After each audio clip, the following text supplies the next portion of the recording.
جو born Muslims ہیں ان کے لیے کوئی میں چاہتا ہوں آپ اسٹرانگ میسیج سب کو دیں. بالکل ٹھیک ہے. ایک چھوٹا سا واقعہ, مولانا سجاد نعمانی صاحب سفر کر رہے تھے انڈیا میں ایک ٹرین کے اندر.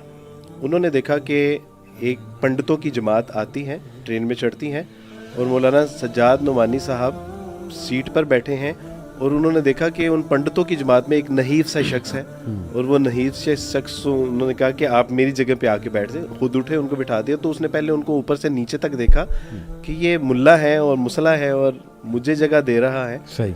تو خیر نہ چاہتے ہوئے وہ بیٹھ گئے. تھوڑی دیر بعد ان سے بیٹھا بھی نہیں جا رہا تھا, انہوں نے ان کو برتھ پہ بٹھا دیا. اس کے بعد کھانا ان کو سب کو کھانا. اس کے بعد جب ان کے اترنے کی باری آئی تو انہوں نے اپنا ہاتھ پکڑ کے, ان جو پنڈت بزرگ تھے ان کو ہاتھ اپنا پکڑا کے نیچے اتارا. تو اس پنڈت کے زبان سے نہ چاہتے ہوئے یہ الفاظ نکل گئے کہ شاید اب وہ وقت قریب آ گیا ہے. تو مولانا نے کہا کہ کون سا وقت؟ کہا نہیں کچھ نہیں. کہا کہ نہیں دیکھیں مجھے آپ تشویش میں چھوڑ کے جا رہے ہیں, پلیز مجھے بتائیں ضرور.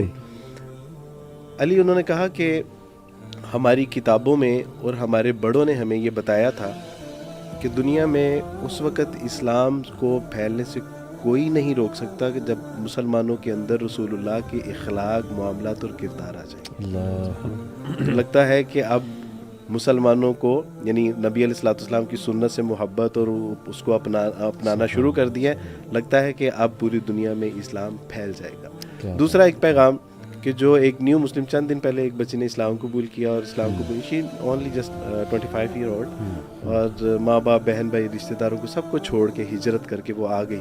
میں نے اسے کہا کہ بیٹا کوئی پیغام مسلمانوں کے لیے.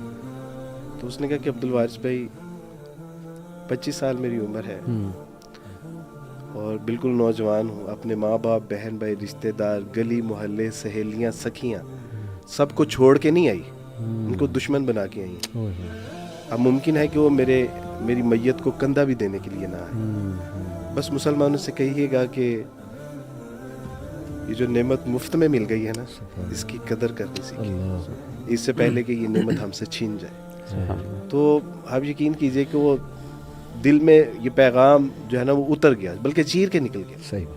میں جہاں پہ بھی جاتا ہوں یہ اس بچی کا پیغام ضرور پہنچاتا ہوں کہ بیٹا انہوں نے کہا تھا کہ یہ جو مفت میں نعمت ہمیں مل گئی ہے, اللہ سبحانہ تعالیٰ ہمیں ویسی قدر کرنے کی توفیق عطا فرمائے جیسے کہ اس کی قدر. تو یہی میرا پیغام اپنی ذات کے لیے. اللہ سبحانہ تعالیٰ. وارث بھائی مجھے اس سے یاد ہے کہ جو آپ نے ذکر کیا تو آپ کا جو ادارہ ہے ابھی آپ نے ماشاءاللہ ایک نئی جگہ بھی تعمیر کی, اس کے بارے میں بھی تھوڑا بتاتے چلیں ہمارے. جی علی, جیسے کہ آپ کے علم میں ہے کہ اللہ سبحانہ تعالیٰ کی توفیق سے جب اسلام قبول کیا تو کوئی بھی ایک ایسا ادارہ نہیں تھا جہاں نیو مسلم کی ایجوکیشن یا ان کے جو مسائل ہیں اس کو دیکھا جاتا ہو. تو اس کے بعد اللہ سبحانہ تعالیٰ نے 2010 میں ایک ادارہ حقوق الناس سینٹر فار نیو مسلم بنانے کی توفیق عطا فرمائی. اس میں ہم یہی کرتے ہیں, غیر مسلموں میں دعوت و تبلیغ کے ضمن میں جو لوگ اسلام قبول کر لیتے ہیں ان کو شیلٹر, ان کا تحفظ, ان کی تعلیم و تربیت, ان کی پروٹیکشن, اور اس کے بعد انہی کو ہم جو ہے وہ دعوت و تبلیغ کے میدان میں پھر آگے, کیونکہ یہ بہتر طریقے سے اپنے خاندان, بہن بھائی, رشتہ داروں میں. تو 10 سال سے تو کر رہے ہیں الحمدللہ.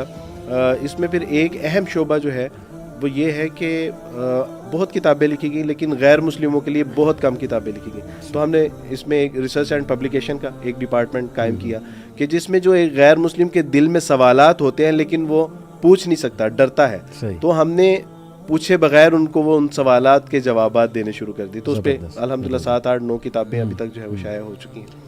اور ابھی الحمدللہ ایک نیو مسلم کمپلیکس باقاعدہ ایک ہیبیٹیٹ تیار کیا جا رہا ہے کہ جہاں پہ اکثر نیو مسلم کے یہی مسائل ہوتے ہیں کہ اسلام قبول کر لے لیکن جائیں گے کہاں پہ. ہر بندہ اس کو اپنے گھر تو نہیں رکھ سکتا, ہر بندہ اس کو یعنی انسٹیٹیوٹ میں وہ ایڈجسٹ نہیں ہو سکتے, مدارس میں وہ ایڈجسٹ نہیں ہو سکتے کیونکہ ان کا بالکل ایک ڈفرینٹ پیٹرن ہوتا ہے, فیملی بیک گراؤنڈ ڈفرینٹ ہوتا ہے. تو اس کے لیے ایک الگ سے ہمیں ایک ہیبیٹیٹ چاہیے تھا, ایک آئیڈیل ایک ایسا انسٹیٹیوٹ کہ جہاں پہ ان کے معیارات کے مطابق ان کو رکھ کے ان کی تعلیم و تربیت اور ان کو تحفظ فراہم کیا جائے. اس کے لیے الحمدللہ آپ دعا بھی کسی نے سرچ کرنا ہو یہ تو کیا فیس بک پہ پیج ہے آپ کا؟ ایگزیکٹلی, حقوق الناس ویلفیئر فاؤنڈیشن کے نام سے حقوق.org ویب سائٹ ہے ہماری. اور ویب سائٹ ایک بار پھر بتا دیجیے. حقوق.org HUQOOQ. اور سب سے بڑا جو ایڈریس ہے وہ آپ ہے